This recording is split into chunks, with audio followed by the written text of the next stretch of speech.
ये बड़ा महत्वपूर्ण सवाल है, हमने हमेशा उठाया। इंटरनल रिपोर्ट में, फौज की इंटरनल रिपोर्ट में आया कि अग्निवीर जो हैं उनके बीच में जो जज्बा पहले हुआ करता था फौज में, एक दूसरे से के साथ सहयोग करके चलने का जज्बा, एक दूसरे पे जान न्यौछावर करने का जज्बा, देश पे जान कुर्बान करने के जज्बे के साथ साथ एक दूसरे पर जान न्यौछावर करने का जज्बा।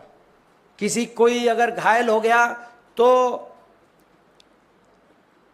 किलोमीटर पे किलोमीटर उसको अपने कंधों पर लेकर सुरक्षित जगह पहुंचाने का जज्बा, ये जो सारा जज्बा होता था, फौज की रिपोर्ट ये बता रही है कि इस जज्बे में कमी आई है। और क्योंकि 25% ही रखे जाएंगे, बाकी सबकी छुट्टी कर दी जाएगी, आपस में प्रतिद्वंदता और प्रतिस्पर्धा का माहौल अग्निवीरों में बन गया है, जो कि फौज की, किसी भी फौज की मजबूती के लिए और मनोबल के लिए अच्छा नहीं। और ये मैं आपको बता दूं कि फौज की सबसे बड़ी अगर हथियार किसी फौज के पास होता है तो उसका मनोबल होता है।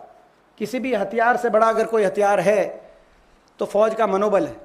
और ये अग्निवीर योजना, फौज के इंटरनल सर्वे बता रहे हैं, जैसे सारे अखबारों में आया है, कि उस मनोबल के लिए और उस आपसी तालमेल, भाईचारे की, सहयोग की, आपस में एक दूसरे के लिए मर मिटने की भावना में जो गिरावट आई है, ये सबूत है इस बात का जो हमने शुरू से कहा था कि ये दूरदर्शी सोच के साथ ये योजना नहीं लाई गई।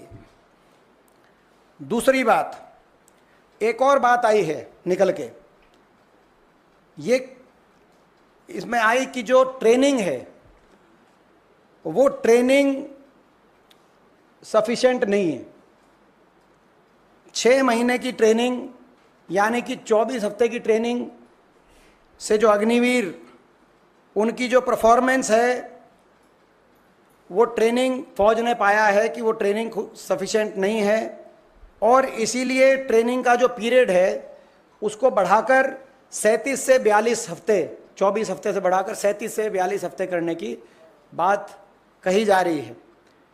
तो यानी कि ये कितना बड़ा घातक ये योजना साबित हुई देश के फौज के लिए। एक तरफ तो पूरी तरीके से ट्रेंड फौजी आपके चीन और पाकिस्तान के बॉर्डर पे खड़े हैं, और दूसरी तरफ ऐसे अग्निवीर जिनको पूरी ट्रेनिंग भी नहीं आपने दी, उनको उनके मुकाबले में खड़ा करने का काम आपने किया है। जो आज आपकी देश की फौज का इंटरनल सर्वे ये बता रहा है कि जो ट्रेनिंग की जो बात है, ये ट्रेनिंग की बात कहीं ना कहीं इससे नुकसान हुआ है। देश की फौज भी ट्रेनिंग की क्वालिटी से संतुष्ट नहीं है। ये भी एक गंभीर, बहुत गंभीर प्रश्न है।